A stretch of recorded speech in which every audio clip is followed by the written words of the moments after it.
नमस्कार। डॉक्टर बाबा साहब अम्बेडकर मराठवाड़ा विश्वविद्यालय औरंगाबाद के पाठ्यक्रमानुसार बीए तृतीय वर्ष हिंदी पेपर 9, इस पेपर के अंतर्गत आदि तथा मध्यकालीन हिंदी साहित्य का इतिहास, इसका उपघटक है आदिकाल की पृष्ठभूमि। मैं डॉक्टर शंकर गंगाधर शिवशेट्टी, हिंदी विभाग अध्यक्ष, श्री बंकट स्वामी महाविद्यालय, बीड़।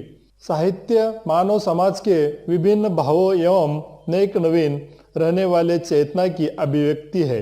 किसी काल विशेष के साहित्य की जानकारी से यदि युगीन मानव समाज को समग्रता से जाना जा सकता है, तो दूसरे शब्दों में किसी काल विशेष के साहित्य में पाए जाने वाले प्रवृत्तियां तत्कालीन परिस्थितियों के सापेक्ष होती है। यही सिद्धांत इस बात की आवश्यकता पर बल देता है। साहित्य की प्रेरक तत्व के रूप में हम युगीन परिवेश को आवश्यकता के अनुसार हम देख सकते हैं। आदिकालीन साहित्य में भी इसी तरह से एक अपवाद नहीं है। इस काल के साहित्य में जो प्रमुख विशेषताएं उपलब्ध हो रही है, वह किन परिस्थितियों से विकसित हुई है, इन परिस्थितियों का हम लेखा जोखा देखेंगे। आदिकालीन साहित्य के प्रमुख प्रवृत्तियों में प्रचलित होने से पूर्व कारण स्वरूप तत्कालीन राजनीतिक, धार्मिक एवं सामाजिक सांस्कृतिक प्रवृत्तियों का आकलन कर देखेंगे। जो हिंदी साहित्य का आदिकाल आचार्य रामचंद्र शुक्ल जी ने कालक्रमानुसार संवत 1050 विक्रमी से लेकर संवत 1375 विक्रमी तक, अर्थात महाराज भोज के समय से लेकर हमीरदेव के समय तक उन्होंने कहा है। कुछ पीछे तक जा सकते हैं, मगर उनके कालखंड को देखने से पहले हम डॉक्टर रामकुमार वर्मा ने इसका समय 8वीं शती से 14वीं शती तक स्वीकार किया है। इस काल की विभिन्न परिस्थितियों का आकलन हम निम्नतः देख सकते हैं। इसके अंतर्गत हम प्रथम राजनीतिक परिस्थिति के बारे में देखेंगे। राजनीतिक परिस्थिति के अंतर्गत राजनीतिक दृष्टि से यह युद्ध और शांति का कालखंड था। इस कालखंड में सम्राट हर्षवर्धन एक ऐसा राजा था जो सभी देश के राजाओं को एकत्रित बांध कर रखा था। जब हर्षवर्धन था, तब हमारे देश के ऊपर किसी अन्य शासकों की देखने की हिम्मत तक नहीं थी, क्योंकि वह हर्षवर्धन ने सभी राजाओं को एक केंद्र सत्ता के रूप में बैठकर देखता था। क्योंकि हर्षवर्धन सभी विघटित राजाओं को एक सूत्र में बांधने का उन्होंने प्रयास किया। जब हर्षवर्धन की मृत्यु संवत 704 विक्रमी के उपरांत उत्तर भारत खंड खंड राज्यों में विभक्त हो गया। उस परमार चौहान और चंदेल वंश के राजपूत राजाओं ने अपने अपने स्वतंत्र राज्य स्थापित किए और राजपूत राजा निरंतर युद्ध की खाई में जकड़े होते थे। इस युद्ध की खाई में उनकी न मंजिल थी, न उनके पास कोई एक ऐसा जकटी गठन था। उन्होंने शक्ति से चढ़े हो गए थे और विदेशी आक्रांताओं का डटकर मुकाबला करने की स्थिति में नहीं रह गए थे, क्योंकि राजपूतों शासकों में परस्पर युद्ध किसी आवश्यकतावश नहीं होते थे। तो वह कभी कभी अपना शौर्य दिखाने के लिए और वह शौर्य का प्रदर्शन करने के लिए वह युद्ध मात्रा के लिए भी युद्ध किए जाते थे। भारत की उत्तर पश्चिमी सीमा पर विशेष आक्रमणों का बार बार आक्रमणकारियों का उनके ऊपर चलता था, मगर 10वीं शती में मोहम्मद गजवी ने और 12वीं शती में मोहम्मद गौरी ने भारत के ऊपर आक्रमणकारी पताका झेलने का प्रयास किया। आक्रमणकारियों से तो त्रस्त हुए भारतीय एवं वहाँ की जनता ने देशी राजाओं के अत्याचारों को भी उन्होंने एक उदासीनता का भाव देखने को मिलता है। यवन शक्ति के आक्रमण का प्रभाव मुख्यतः पश्चिम मध्य प्रदेश पर ही पड़ा था और इन्हीं क्षेत्रों की जनता युद्ध एवं अत्याचारों से आक्रांत हुई थी। धीरे धीरे समस्त हिंदी प्रदेश में स्थित राज्य दिल्ली, कन्नौज, अजमेर आदि पर मुसलमानों का अधिकार हो गया था, क्योंकि वहाँ के जो राजा थे वह खुद अपने राजाओं को मदद करने के अलावा वह कुछ लालच में आकर बाहरी आक्रमणकारी राजाओं का मदद करके वह मुसलमानों के अधिकारों का उन्होंने सहारा लेने का प्रयास करते थे। वह देशी राजाओं के अत्याचारों को भी वह की जनता उतनी विवश हो गई थी और उसी प्रकार से यवन शक्तियों के आक्रमण का प्रभाव मुख्यतः पश्चिम मध्य प्रदेश पर ही पड़ा था और इन्हीं क्षेत्रों की जनता युद्ध एवं अत्याचारों से आक्रांत हुई। धीरे धीरे समस्त हिंदी प्रदेश में स्थित राज्यों जैसे कि दिल्ली, कन्नौज, अजमेर आदि पर मुसलमानों का अधिकार हो गया था। इसलिए अनेक प्रदेशों के ऊपर इन राजाओं का आक्रमण हो गया था और हमारे अंदरूनी जो राजा थे, बौद्ध हो, ब्राह्मी राजा हो या सिंधु राजा हो, जो हमारे कश्मीर के राजा हो, आदि राजा एक दूसरे के विरोध करने में ही जुटे हुए थे और बाहरी आक्रमणकारियों को इकट्ठा होकर विरोध करने के बजाय वह अंदरूनी ही अपना अपना ग्रह कलह चल रहा था। इसलिए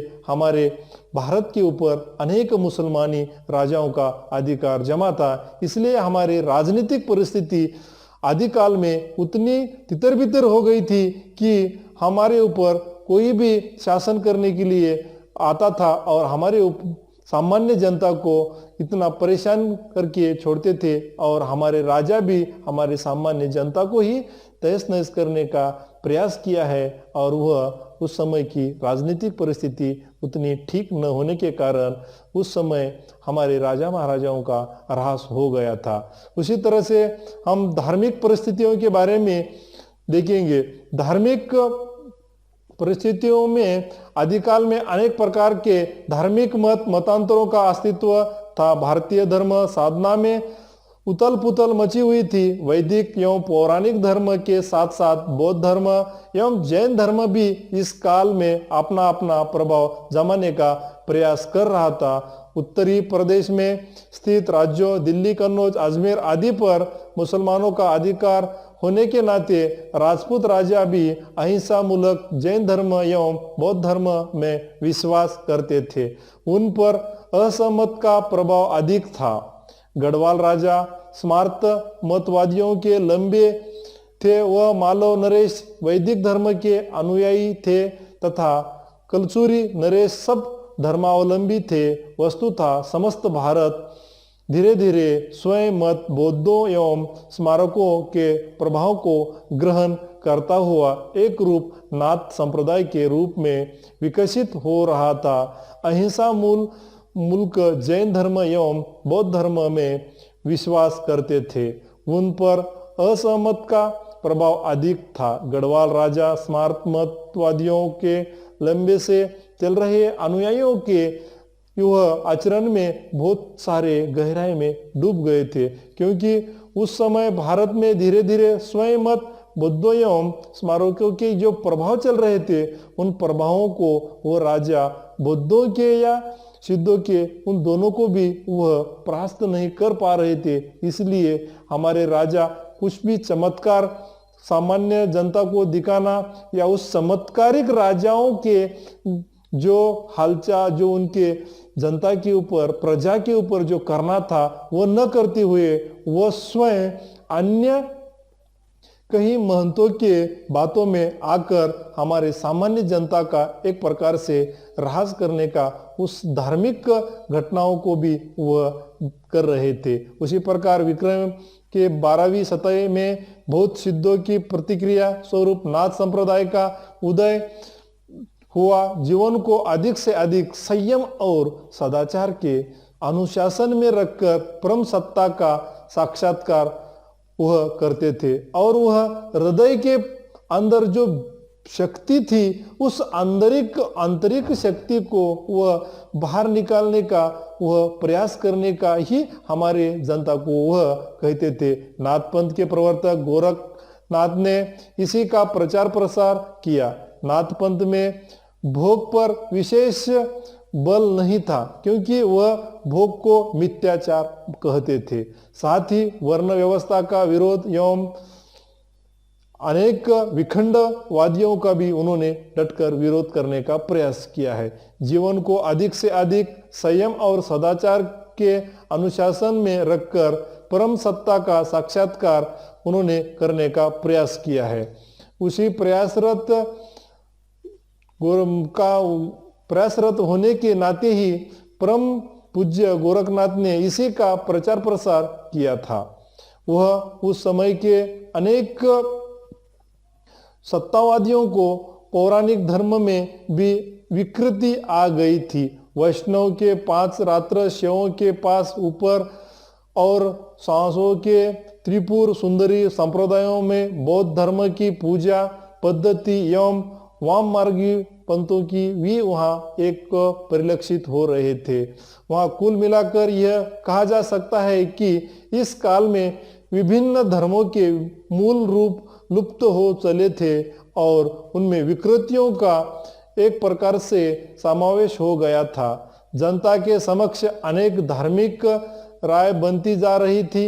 इस देशव्यापी धार्मिक अशांति के समय इस्लाम धर्म भी भारत के द्वार खटखटा रहा था, क्योंकि भारत के अंतर्गत अनेक राजा महाराजाओं में इतनी असमंजस्य का भाव चल रहा था। वह देखकर मुस्लिम राज्य भी हमारे देश का एक प्रकार से वह अपना राज्य बिठाने का प्रयास कर रहा था। यद्यपि भारत में मुसलमानों का आगमन हो चुका था, किंतु इस्लाम धर्म भी अपने जड़ें नहीं जमा पाया था, क्योंकि इन धार्मिक परिस्थितियों के परिप्रेक्ष्य में यह कहना समीचित है कि धार्मिक दृष्टि से आदिकाल का वातावरण अत्यंत दोषयुक्त था। जनता असंतोष एवं भ्रम से ग्रस्त थी। आदिकालीन साहित्य में इसी मानसिकता के अनुरूप खंडन मंडन, हठयोग, वीरता और श्रृंगार प्रयोग रचनाओं का लेखाजोखा वहाँ देखने को मिलता है। उसी प्रकार से जो धार्मिक परिस्थिति थी, उसी धार्मिक परिस्थिति को मद्देनजर रखते हुए हमारी सामाजिक परिस्थिति भी ऐसी ही कुछ घटित हो रही थी। आदिकाल में राजनीतिक एवं धार्मिक परिस्थितियों के कारण समाज में इस श्रृंखला आ गई थी। जनता शासन तथा धर्म दोनों ओर से निराश्रित होते जा रहे थे। सामान्य जनता अशिक्षित थी, जो साधु सन्यासियों के जो कहने पर वह अपना ही जो साधु कहते थे उसी के ऊपर वह पूर्णतः से अपना भरोसा रखने वाली थी। सांपों और वरदानों की और दृष्टि लगाए रहते थी।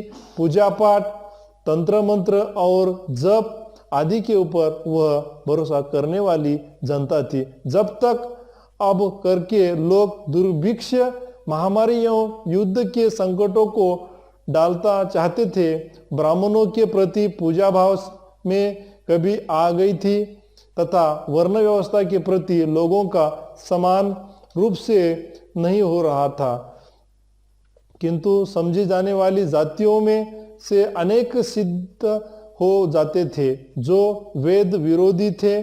समाज में क्षत्रियों का प्राधान्य था, राजपूतों में शौर्य तो था, परंतु वे उसका उपयोग पारंपरिक प्रतिस्पर्धी एवं संघर्ष में ही करते थे। वो वंश गौरव एवं अभिमान को लेकर ग्रह कलह में उलझे ही रहते थे। समाज में स्त्रियों के प्रति पूज्य भाव नहीं था। वह मात्र भोग एवं भोग्य की वस्तु ही स्त्री को मानते थे और सती प्रथा इस काल का एक भयंकर कलंक था। तत्कालीन भारतीय समाज में स्वयंवर प्रथा भी थी।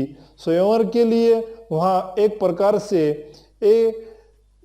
पैंज लगाई जाती थी। उस पैंज में जो राजा या जो आक्रमणकारी भी राजा हो या अन्य देशज राजा भी हो, तो उस राजकुमारी को वह जीत कर लेके जाता था और हमारी राजकुमारी अन्य राजाओं के साथ अपना जीवन यापन करने के लिए वह जाती थी। और उसी प्रकार से तत्कालीन भारतीय स्वयं प्रथा के अंतर्गत जो सुंदर राजकुमारियां थी उसी का ही स्वयं रखा जाता था और उसी के अंतर्गत जो बालिकाएं थी और बालिकाओं के साथ भी विवाह करने की राजाओं की प्रथा थी, क्योंकि राजाओं अनेक स्त्रियों के साथ विवाह करता था और वह जैसे जैसे उनके बीबिया का रहती थी उसी प्रकार से उन्होंने जो राजकुमारियां थी कम उम्र की थी उनके साथ भी विवाह करके अनाचार मचाए हुए थे, क्योंकि वह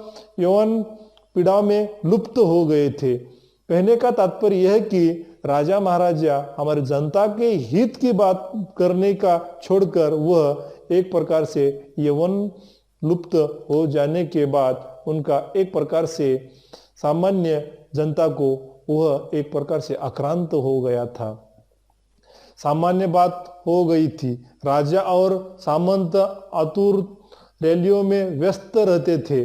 जीवन यापन के साधन दुर्लभ थे तथा निर्धनता, युद्ध, अशांति के कारण जनता सदैव आतंकित रहती थी और तत्कालीन रासो काव्य में भारत की इस हसनमुखी स्थिति का पूरा वर्णन चित्रित हुआ है, जो कि हम साहित्यिक परिस्थितियों के बारे में इस आदिकालीन साहित्यिक परिस्थितियों का भी हम अध्ययन करेंगे।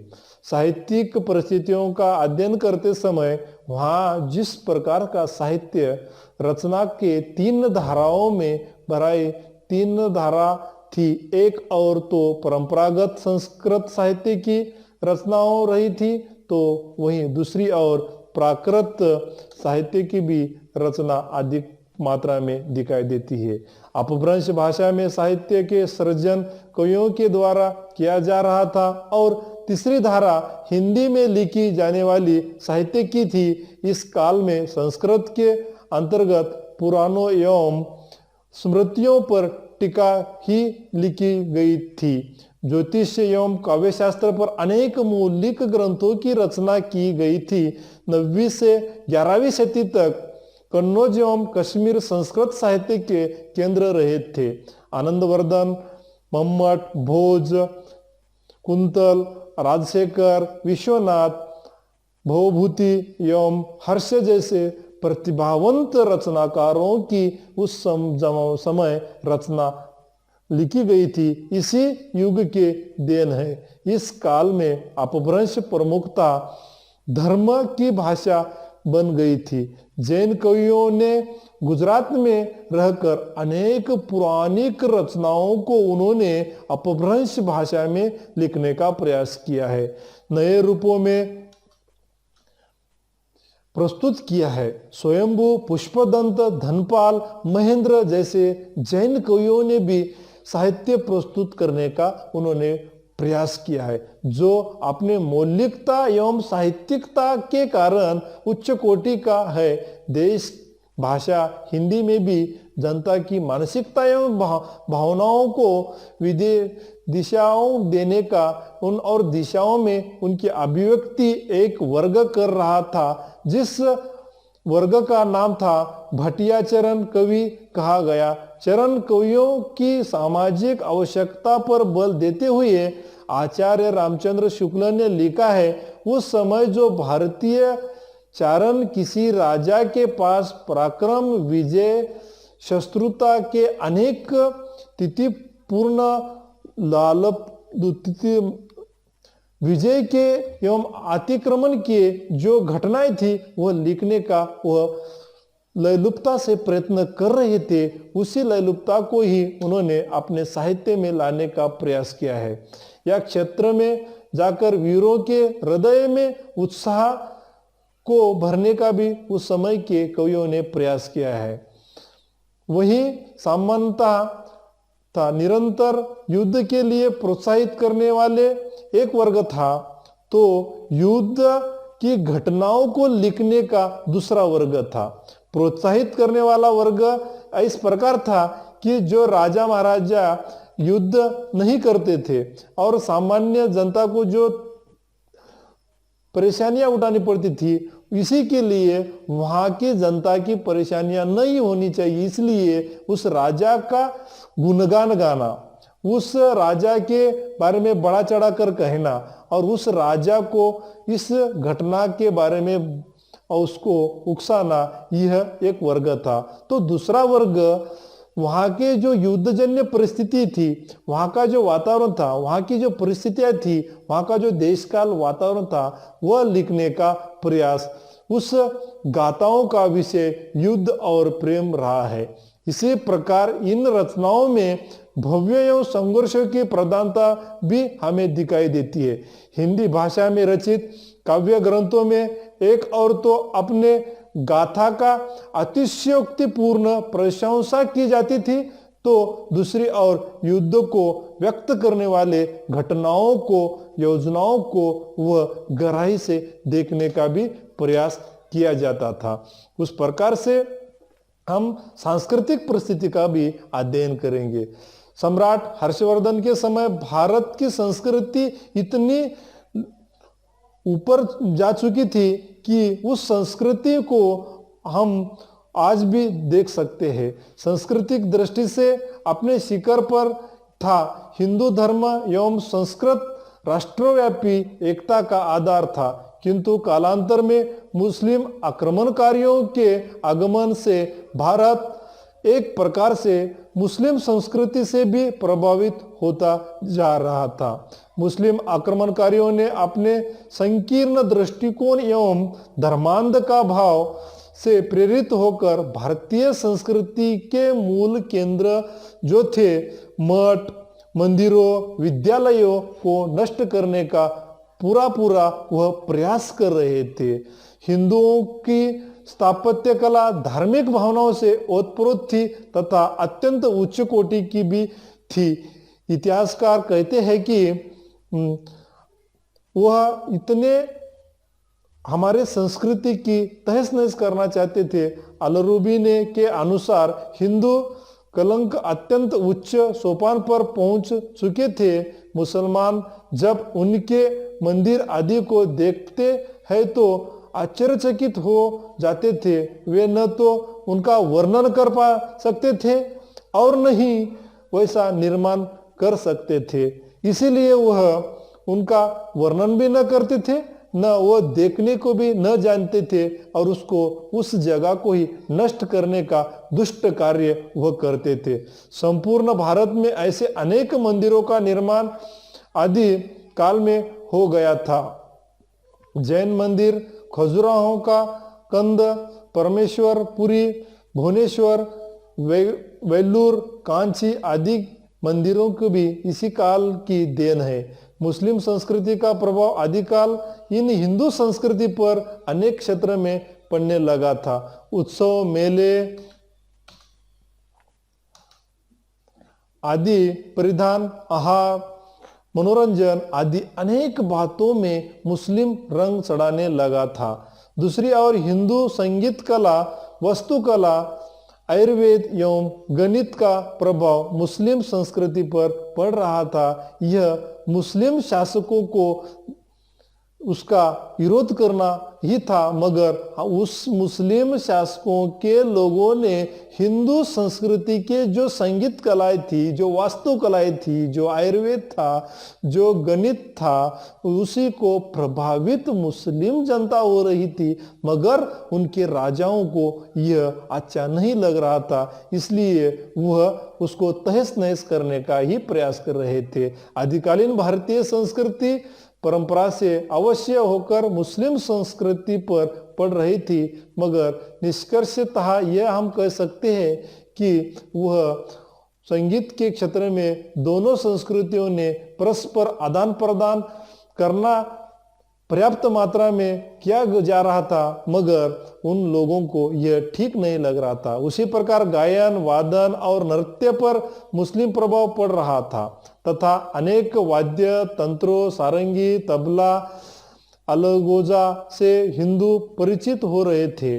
आदिकालीन भारतीय संस्कृति निश्चित रूप से हसन मुक्ति, यह निष्कर्षतः हम कह सकते हैं कि हमारी संस्कृति इतनी उच्च कोटि की थी कि उसको मुस्लिम न चाहते हुए भी उनको चाहना पड़ रहा था, क्योंकि उनकी जनता हमारी संस्कृति को लेकर, उनके साहित्य को, उस कला को वह बिठाना चाहते थे, क्योंकि हमारी संस्कृति में इतना कुछ नहीं था।